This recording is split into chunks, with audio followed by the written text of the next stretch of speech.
Di sini sudah sajikan sebuah masalah, namun apapun masalahnya minumnya teh boto sosro gitu ya. Selalu ada masalah itu dengan senyuman, jadi Smoibu solution. Biar apa?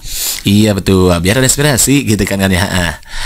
Berikut adalah tokoh yang mengusulkan penandatanganan naskah proklamasi Indonesia atas nama bangsa Indonesia. Soekarno-Hatta adalah bla bla bla. A. Soekarni, B. Otto Iskandar-Dinata, C. Ahmad Subardo, D. Sayuti Malik, E. Khairul Saleh. Nah, berarti itu nomor 1. Berarti kan untuk menjawab soal ini kita harus tahu sejarah proklamasi kemerdekaan Indonesia gitu. Nomor 2 juga sama ya. Berikut adalah tokoh yang mengusulkan Soekarno dan Hatta menjadi presiden dan wakil presiden pertama di Indonesia atas persetujuan PPKI adalah A. Soekarni, B. Otto Iskandar-Dinata, B. C. Ahmad Subarjo, D. Mang Akil. Oh, ada Mang Akil di sini nih. E. Khairul Saleh. Lagi-lagi berarti kita harus tahu sejarah kemerdekaan Indonesia kita. Belum bisa jawab nih. Lanjut, dan nomor 3 nih. Sorry ini masih nomor 2, nomor 3 ini maksudnya gitu ya. Sorry salah yang ngetik nih. Siapa yang ngetik? Mang Akil, berarti salah. Mang Akil gitu ya. Berikut adalah seorang prajurit peta yang diberi tugas untuk menaikkan bendera pada momen proklamasi kemerdekaan Indonesia Jumat 17 Agustus 1945 adalah A. Soekarni, B. Otto Iskandar-Dinata, C. Ahmad Subarjo, D. Latif Hendra-Ningrat, C. E. Khairul Saleh. Nah, oke kawan-kawan, sebelum kita jawab ke sini maka kita harus tahu dulu sejarah, atau ya bolehlah sejarah proklamasi kemerdekaan Indonesia. Jadi tema kita kali ini adalah sejarah proklamasi kemerdekaan Indonesia. Nah, seperti apa sih gitu ya sehingga diproklamasikannya kemerdekaan kita itu gitu Indonesia. Nah, oke kawan-kawan, jadi proklamasi kemerdekaan Indonesia PKI gitu ya, bukan PKI tapi ya ini, tapi proklamasi kemerdekaan Indonesia, makin singkat aja biar nggak capek nulisnya gitu ya. Itu dilangsungkan pada hari Jumat sebetulnya kawan-kawan ya, hari yang penuh berkah gitu ternyata ya, yaitu 17 Agustus tahun 1945. Jadi ternyata 17 Agustus tahun 1945 itu adalah hari Jumat. Kalau kawan-kawan nggak percaya, cek aja dulu kalendernya gitu ya. Di mana ini? Dia yang naskahnya itu dibacakan oleh Insinyur Soekarno, naskah proklamasinya dibacakan oleh Insinyur Soekarno dan didampingi oleh Muhammad Hatta. Nah, gitu. Di mana? Di kediaman Soekarno, yaitu di Jalan Pegangsaan Timur nomor 56 Jakarta Pusat gitu ya. Kediaman Soekarno ya, Jalan Pegangsaan Timur. Jalan Pegangsaan Timur. Nah, yang mana kediaman ini merupakan hibah ya, rumah hibah dari Faraj bin Said bin Awad apa itu gitu ya. Pokoknya ini adalah tempat rumah hibah gitu dari Faraj ya, Faraj bin Said gitu aja lah. Kalau mau terus boleh. Hibah dari Faraj bin Said. Nah, itu dia. Kemudian untuk naskah proklamasinya itu ditandatangani, naskahnya itu ditandatangani di TTD aja gitu ya, oleh Insinyur Soekarno dan Muhammad Hatta. Nah, itu naskahnya ya. Kemudian bagaimana ceritanya sampai diproklamasikan kemerdekaan Indonesia? Jadi semuanya latar belakangnya, atau ini semua berawal dari, jadi boleh lihat sini latar belakangnya, hal yang melatar belakangi diproklamasikannya kemerdekaan Indonesia. Nah, berawal dari dijatuhkannya nih, dimulai dari atau berawal dari dijatuhkannya sebuah bom ya, yaitu kota Nagasaki atau Hiroshima tuh. Masih ingat gak kawan-kawan pelajaran waktu SD gitu ya? Jadi kita kembali lagi ke SD gitu kawan-kawan, dibuka lagi bukunya, pokoknya ya sudah di buku-buku sejarahnya. Jadi dengan dijatuhkannya sebuah bom, yaitu tanggal 6 Agustus, atau kita mulai biar enak dari tanggal aja lah, dimana tanggal 6 Agustus itu telah jatuh 1945 ya tentunya, sebuah bom di kota Hiroshima. Di kota Hiroshima, bom Hiroshima ya, Jepang. Hiroshima oleh siapa? Oleh AS, tentara AS ya, Amerika Serikat. Nah, sehari kemudian tanggal 6 Agustusnya tanggal 7 Agustusnya 1945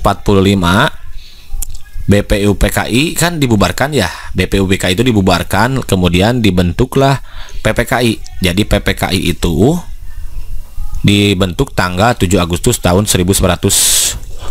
Jadi tepat setelah adanya pengumuman oleh tentara AS di Hiroshima, baru dibentuklah PPKI. Karena sebelumnya BPUPKI itu, silahkan kawan-kawan searching lagi di video akhir sebelumnya, ada sejarah lahirnya BPUPKI, ada sejarah lahirnya PPKI, ada sejarah lahirnya Panitia 9, Panitia Kecil, dan lain sudah lengkap. Pokoknya tinggal kawan-kawan ada kemauan saja untuk belajar gitu ya. Nah, PPKI baru tanggal 7 dibentuk gitu, dibubarkan BPUPKI. Kemudian tanggal 9-nya nih, tanggal 9 Agustus nih, detik-detik menuju 17 Agustus ya, menuju kemerdekaan Republik Indonesia nih. Tanggal 9 Agustusnya bom kedua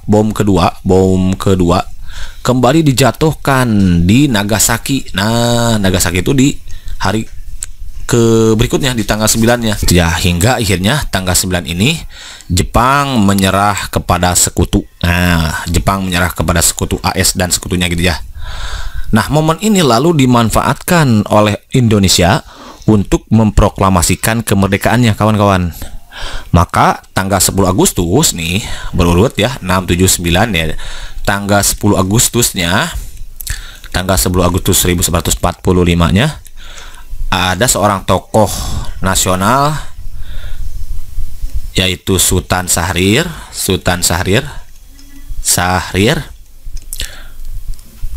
mendengar di radio Jepang gitu bahwa Jepang menyerah kepada sekutu. Nah, dia mendengar berita bahwa Jepang menyerah kepada sekutu. Hingga akhirnya pejuang bawah tanah ya, karena Sultan Syahrir ini adalah pemimpin dari pejuang bawah tanah. Pejuang bawah tanah bersiap-siap untuk memproklamasikan kemerdekaan, bersiap untuk memproklamasikan kemerdekaan. Nah, untuk proklamasi kemerdekaan Indonesia gitulah aja lah, PKI gitu ya. Nah, perlu kawan-kawan ketahui bahwa Sultan Syahrir ini adalah di samping pemimpin pejuang bawah tanah, dia juga merupakan Perdana Menteri pertama Republik Indonesia. Jadi perlu kawan-kawan ketahui bahwa Sultan Syahrir itu di samping pemimpin pejuang bawah tanah, beliau juga adalah Perdana Menteri pertama Republik Indonesia. Perdana Menteri pertama Indonesia gitu, Republik Indonesia. Kemudian beliau juga sebagai ketua Partai Sosialis Indonesia PSI. Nah, kemudian beliau juga berperan sebagai ketua delegasi Republik Indonesia pada perundingan Linggarjati gitu. Linggarjati gitu maksudnya, perundingan Linggarjati. Nah, hingga akhirnya nanti dia nantinya timbullah orang yang berperan dalam Kongres Pemuda II yang selanjutnya menghasilkan muncullah Sumpah Pemuda itu gitu kawan-kawan ya, perundingan Linggarjati itu Sultan Syahrir kawan-kawan. Nah, kemudian beliau juga masuk 10 penggagas pendirian Himpunan Pemuda Nasionalis ya, yang berganti nama jadi Pemuda Indonesia atau motor dari Kongres Pemuda gitu. Itu tadi sudah disebutkan gitu aja lah, udah ya. Kemudian tanggal 14 Agustusnya, tanggal 14 Agustus tahun 1945-nya Jepang menyerah kepada sekutu Jepang menyerah kepada sekutu. Nah, kalau yang tadi ini mana tadi kan sudah katakan. Yang mana nih Jepang menyerah kepada sekutu itu di sini ya. Tanggal 9 itu Jepang baru dibomnya kota Nagasaki-nya ya, setelah sebelumnya Hiroshima dibom, kemudian Nagasaki dibom, kemudian Sultan Syahrir baru mendengar gitu, baru mungkin ada kabar ya gitu bahwa Jepang akan menyerah gitu ya. Padahal yang resminya Jepang menyerah kepada sekutu itu adalah pada tanggal 14 Agustus tahun 1945. Nah, Jepang menyerah kepada sekutu. Nah, gitu kawan-kawan. Dan didengar oleh Sultan Syahrir. Nah, kemudian berita ini didengar lagi oleh Sultan Syahrir, semakin meyakinkan kan. Sudah tahu ini bahwa akan menyerah kepada sekutu, ternyata kembali lagi didengar di radio gitu. Karena waktu itu radio ya belum ada YouTube seperti sekarang ini gitu. Baru ada radio. Jadi didengarnya melalui radio. Jadi ini didengar oleh Sultan Syahrir. Nah, didengar lagi Sultan Syahrir. Selain itu Wikana juga mendengarkan saat itu. Wikana, ada Darwis ya, tokoh-tokoh yang mendengarnya itu, dan Khairul Saleh yang selanjutnya nanti Khairul Saleh itu adalah menjadi tokoh golongan muda, karena nanti ada golongan tua, ada golongan muda gitu kawan-kawan ya. Dan kalau golongan tua itu diketuai oleh Soekarno, kalau golongan muda itu diketuai oleh Khairul Saleh di radio BBC, BBC, nah gitu didengar. Sehingga kalau begitu golongan muda mendesak golongan tua untuk memproklamasikan kemerdekaan gitu. Jadi golongan muda yang dipimpin oleh Khairul Saleh mendesak golongan tua yang diketuai oleh Insinyur Soekarno untuk segera memproklamasikan kemerdekaan Republik Indonesia. Ini tanggal 14 Agustus. Jadi Jepang menyerah kepada Sekutu itu adalah tanggal 14 Agustusnya. Kalau ini baru desas-desusnya gitu kawan-kawan ya. Ya melalui radio karena belum ada YouTube kita pakai gitu ya. Next. Nah, tanggal 16 Agustus 1945, tanggal 16 Agustus nih, satu hari sebelum kemerdekaan berarti ya, 1945, Khairul Saleh, tokohnya itu, yaitu ketua golongan muda, Saleh, ketua golongan muda. Kemudian lagi ada Sukarni, dan Wikana. Bersama ada lagi seorang nih, bersama Sodanko Singgih. Nah, Sodanko Singgih. Nah, namanya agak sedikit aneh di telinga kita ya, Sodanko Singgih. Nah, Singgih yaitu salah seorang anggota PETA. Ini anggota PETA ya, PETA. PETA. Dan pemuda lainnya yaitu golongan muda gitu ya, membawa Insinyur Soekarno, dan Hatta juga ya, dimana Soekarno waktu itu bersama Ibu Fatmawati beserta Guntur ya, Fatmawati yang saat itu Guntur baru berusia 9 bulan ya, 9 bulan, dan Guntur yang baru berusia 9 bulan, serta Muhammad Hatta. Hatta ke mana? Dibawa ke mana? Dibawa ke Rengas Dengklok. Nah, Rengas Dengklok. Nah, sehingga nanti muncullah atau yang kita kenal dengan peristiwa Rengas Dengklok. Jadi tanggal 16 Agustus Khairul Saleh yaitu ketua golongan muda, Sukarni dan Wikana bersama Sodanko Singgih, salah satu anggota PETA, membawa Soekarno bersama Ibu Fatmawati dan Guntur yang baru berusia 9 bulan saat itu, dan Muhammad Hatta ke Rengas Dengklok. Makanya disebutlah peristiwa Rengas Dengklok. Insya Allah nanti di pertemuan berikutnya akan bawakan kembali ya mengenai sejarah terjadinya peristiwa Rengas Dengklok. Nah, tujuannya untuk apa? Tujuannya agar Soekarno dan Hatta tidak terpengaruh oleh Jepang. Itu maksudnya. Karena apa? Karena golongan tua ini ingin segera bahwa Indonesia segera memproklamasikan kemerdekaannya. Kemudian di Jakarta golongan muda yang diketuai oleh Khairul Saleh tadi, di antaranya Wikana yang diwakili oleh Wikana gitu ya, dan golongan tua yang diwakili oleh Ahmad Subarjo nih, Subarjo makin singkat aja ya, Ahmad Subarjo melakukan perundingan. Nah, mereka berunding gitu aja lah, melakukan perundingan sehingga diperolehlah kesepakatan bahwa Ahmad Subarjo setuju untuk memproklamasikan kemerdekaan Republik Indonesia di Jakarta gitu. Jadi hasil perundingan ini disetujui bahwa proklamasi kemerdekaan akan dilangsungkan di Jakarta. Maka diutuslah Yusuf Kunto,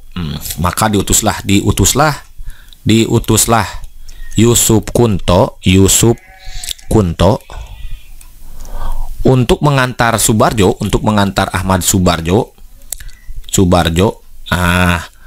menjemput kembali Insinyur Soekarno dan Muhammad Hatta ke Rengas Dengklok gitu kawan-kawan ya. Dimana perundingan golongan muda dan tua ini nanti kawan-kawan ya, atau di berikutnya lah Jadi pokoknya intinya begini. Jadi di Jakarta saat itu pada saat peristiwa Rengas Dengklok itu, golongan muda yang diwakili oleh Kana dan golongan tua yang diwakili oleh Ahmad Subarjo berunding, sehingga diperoleh kesepakatan bahwa proklamasi kemerdekaan Indonesia akan dilangsungkan di Jakarta. Maka diutuslah Yusuf Sukunto untuk mengantar Ahmad Subarjo ke Rengas Dengklok, yaitu menjemput Soekarno dan Muhammad Hatta. Gitu kawan-kawan. Kemudian setelah itu, nih setelah dibawa nanti ya tanggal 16 ini kan, maka penyusunan teks dilakukanlah penyusunan teks proklamasi kawan-kawan, penyusunan teks proklamasi yang dilakukan oleh Insinyur Soekarno saat itu. Kemudian ada Muhammad Hatta yang ikut juga menyaksikan, kemudian ada Ahmad Subarjo nih, tokoh-tokoh yang ada saat itu. Nah, berarti di malam harinya 17 ya. Serta disaksikan oleh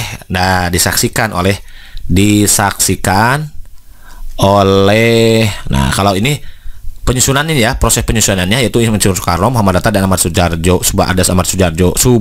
gitu ya. Disaksikan oleh Sukarni, kemudian ada BM Diah, kemudian ada Sudiro dan Sayuti Melik. Nah, Sudiro dan Sayuti Melik. Nah, Sayuti Melik itu. Setelah konsepnya disepakati, maka Sayuti Melik mengetik naskah tersebut. Jadi setelah disepakati, Sayuti Melik mengetik naskah tersebut. Nah, jadi naskah proklamasi kemerdekaan itu diketik oleh Sayuti Melik ya, melalui mesin ketik, karena waktu itu belum ada komputer, makanya belum ada YouTube gitu kan ya. Jadi masih pakai mesin ketik saat itu, pinjam dari kalau salah dari salah satu kantor tentara mana itu ya, makanya agak sedikit lupa gitu ya. Pokoknya pinjam waktu itu ya.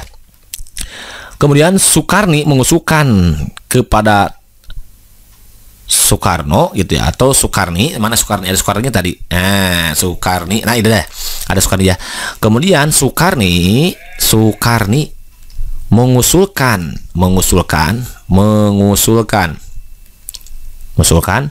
penandatangan PTTD aja ya gitu ya.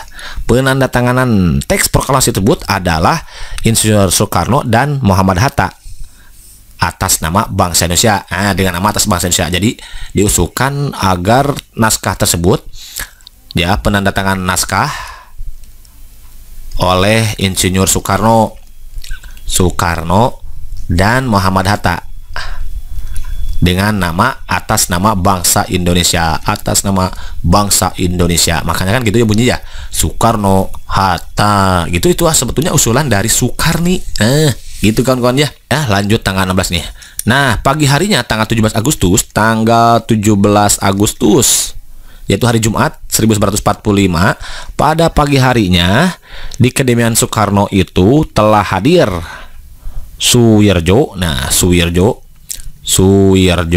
Akai, kemudian ada Wilopo, kemudian ada Gapar ya, kemudian di sini juga ada Tabrani, ada Tabrani dan Trimurti. Nah, gitu. Maka acara dimulailah pukul 10. Jadi acara dimulai pada pukul 10.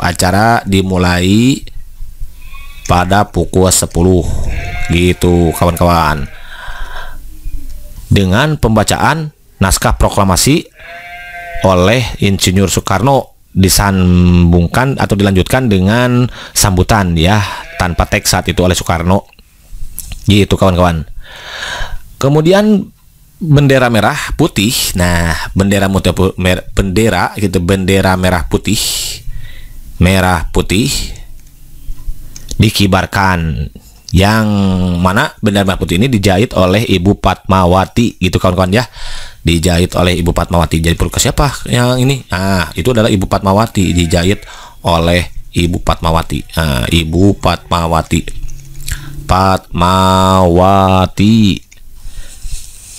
Gitu kawan-kawan.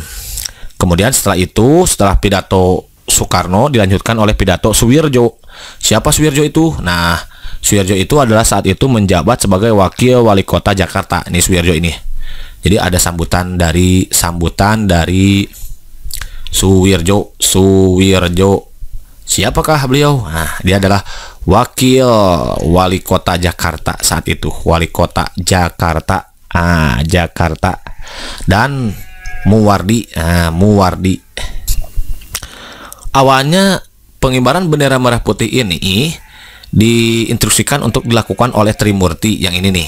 Jadi Trimurti hadir itu maksudnya untuk pengibaran bendera. Namun ternyata Trimurti menolak. Kenapa? Karena beliau bahwa yang lebih pantas mengibarkan bendera itu atau mengerek bendera itu adalah prajurit. Maka kalau misalkan nanti ditanyakan siapa yang mengerek bendera merah putih pada proklamasi kemerdekaan Indonesia, berarti itu adalah dia namanya nih. Jadi bendera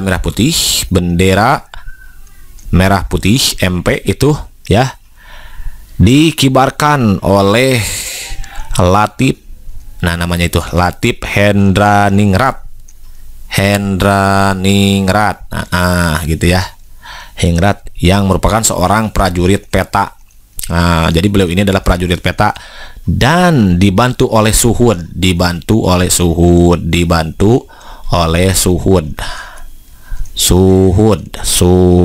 ya. Gitu. Maka terjadilah proses penaikan bendera. Satu lagi itu kalau yang membawa nampan itu adalah seorang pemudi, namun di sana tidak diketahui siapa namanya gitu ya.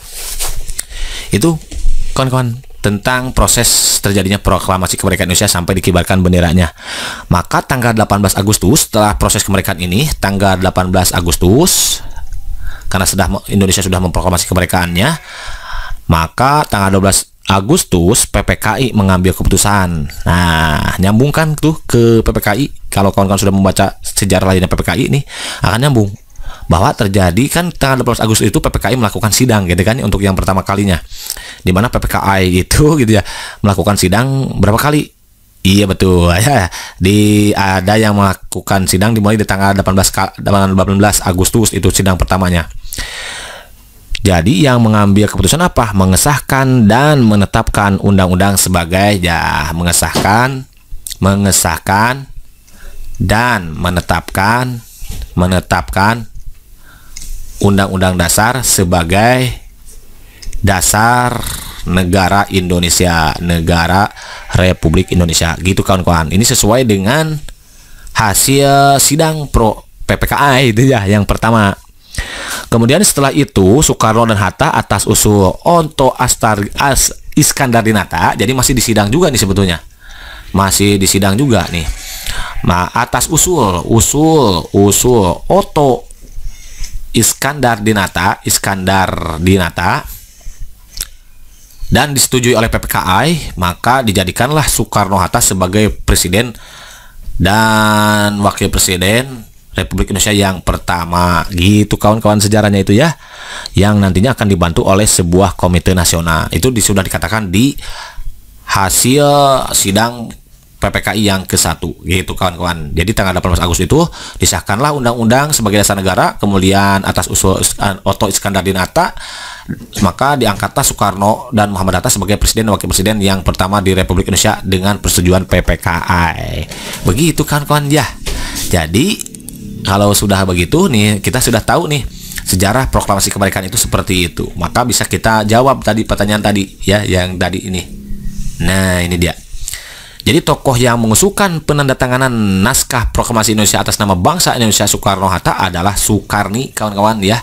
Ya, bukan Otto, bukan Ahmad Subarjo, bukan Sayuti Malik, bukan Hairul Saleh, Soekarni. Nah, kalau Otto itu yang mengusulkan, dia jadi presiden dan wapres, yaitu Soekarno dan Hatta. Kalau Ahmad Subarjo itu adalah tokoh bagian dari tokoh proklamator Indonesia juga nih. Namun beliau juga terlibat dalam penyusunan naskah proklamasi gitu kan ya. Kemudian satu Melik ini yang ngetik naskahnya. Kalau Hairul Saleh itu yang pemimpin golongan muda. Nah, gitu kan tahu sudah tahu sejarahnya. Oke. Next, number 2. Ya, number 2 tadi kan. Berikut adalah tokoh yang mengusulkan Soekarno dan Hatta menjadi presiden dan wakil presiden pertama Indonesia atas persetujuan PPKI adalah bla bla bla. Nah, ternyata tadi yang mengusulkan presiden Soekarno dan Hatta itu adalah beliau gitu, maksudnya ya itu adalah Otto Iskandar Dinata gitu kan ya. Jadi jawaban yang tepat untuk soal nomor ini yang B, begitu kan Ansen. Jadi mantap kalau mantap. Next, soal nomor 3 yang terakhir ya. Berikut adalah seorang prajurit peta yang diberi tugas untuk menaikkan bendera pada momen proklamasi kemerdekaan Indonesia Jumat 17 Agustus 1945 adalah, tadi kan sudah ya, itu Latif Hendradiningrat, yaitu salah seorang prajurit peta. Sebelumnya sudah ditugaskan itu oleh Trimurti, namun Trimurti menolak. Kata beliau yang lebih tepat untuk menaikkan bendera atau mengirim bendera itu adalah seorang prajurit. Maka ditunjuklah Latif Hendradiningrat untuk mengibarkan bendera merah putih saat itu. Begitu kan Ansen. Inap-inap, jadi mantap.